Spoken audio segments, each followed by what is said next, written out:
Hey everyone, it's Megan here from Megan Makes Do, and today I'm teaming up with Michaels to teach you some basic crochet skills.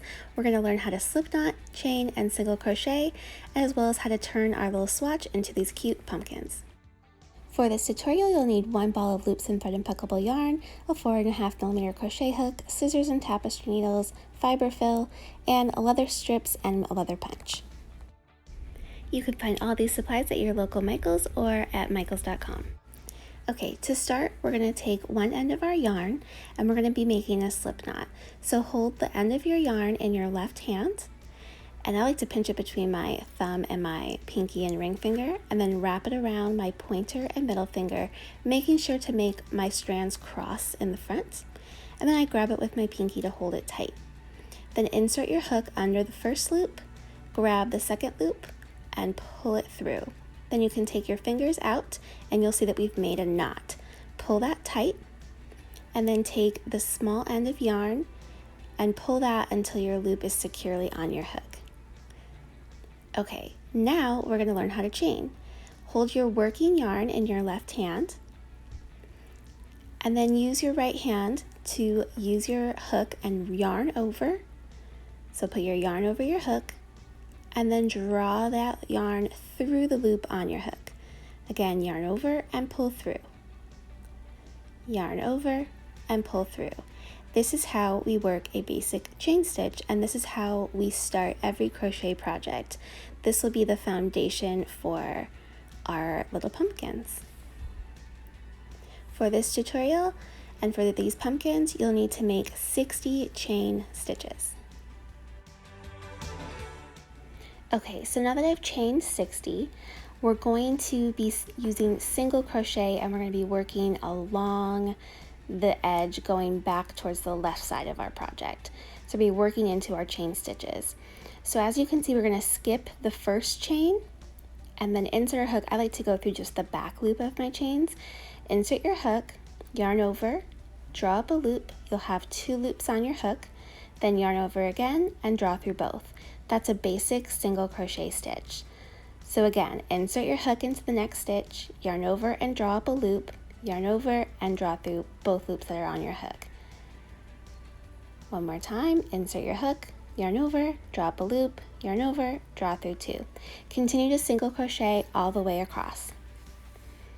Okay, so we've just completed our first row of single crochet. Now I'm going to show you how to take single crochet and chain stitches to make a unique stitch called the spider stitch. So we're going to chain 1, turn our work, we're going to single crochet, making sure to go through both loops of our stitch, and we're going to do that into the first stitch. So single crochet in the first stitch, then we're going to skip a stitch, and in the next stitch we're going to work 1 single crochet, then we're going to chain 1, and then we're going to work another single crochet right back into that same stitch, and that's called a spider stitch. So again, we skip the next stitch and then we work a single crochet, a chain 1, and another single crochet into that same stitch. So one more time, skip 1, single crochet, chain 1, and single crochet into that same stitch, and we're going to do that all the way across until we have 2 stitches remaining at the end of our row. Okay, so for our last stitch we're going to skip that stitch and work our last single crochet into the last stitch of that row.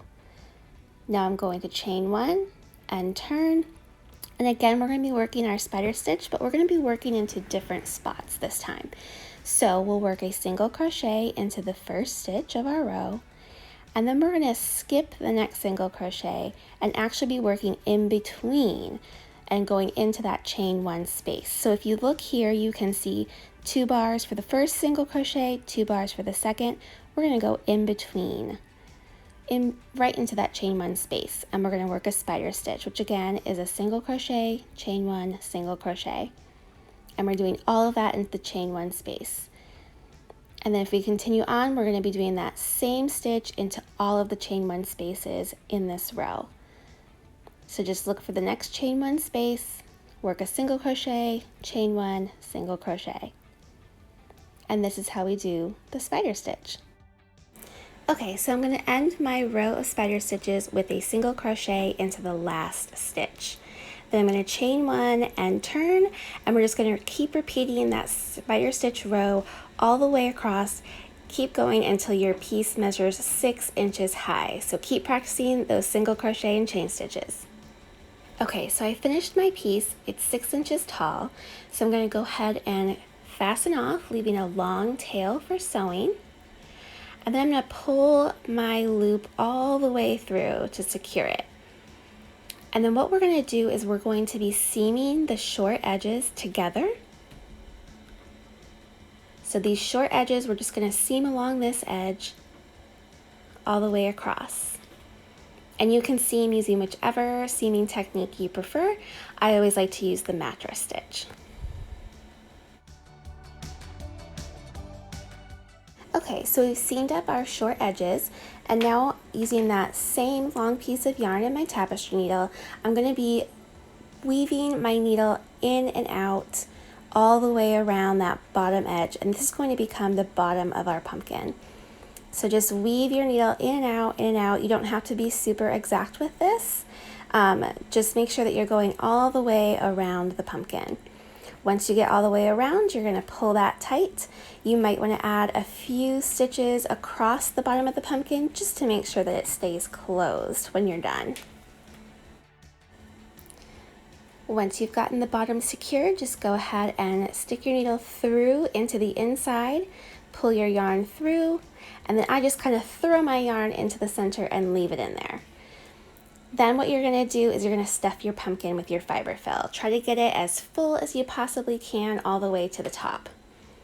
Then using a long piece of yarn and your tapestry needle, we're going to do the same thing, and we're going to weave in and out all the way around the top so that we can close up the top of our pumpkin. So just like we did the bottom, weave in and out and leave a slightly long tail at the end.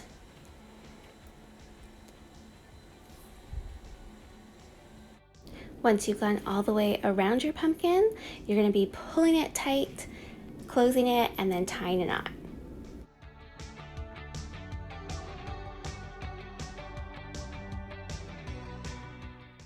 Now that our pumpkin is secure, we're going to go ahead and make the segments of our pumpkin. So using the longest tail, we're going to draw that yarn around, insert our needle from the bottom to the top, pull that yarn up, and then pull it super tight so that we get a little indentation along the edge of our pumpkin. Hold that yarn tight in your left hand and then repeat that process again. Up for the bottom to the top, pull the yarn tight, making sure that your segments are somewhat even, secure it, and then continue to do that all the way around until you have 5 or 6 segments on your pumpkin. Then tie another knot when you're all done to make sure that it's fully secure, and then we'll add our stem. So what I did was I just cut a small piece of leather about 3/4 of an inch wide, fold it in half, place 2 punched holes with your leather punch at the bottom of your stem, and then using your tapestry needle and your yarn, you're just going to sew it into place in the center of your pumpkin, making sure to go through both sides of your pumpkin and making sure that it's fully secure. When you're all done, you can tie one more knot to make sure that everything's nice and tight and in place, and then thread your yarn ends back down through the bottom of the pumpkin, and then snip those off and you're done.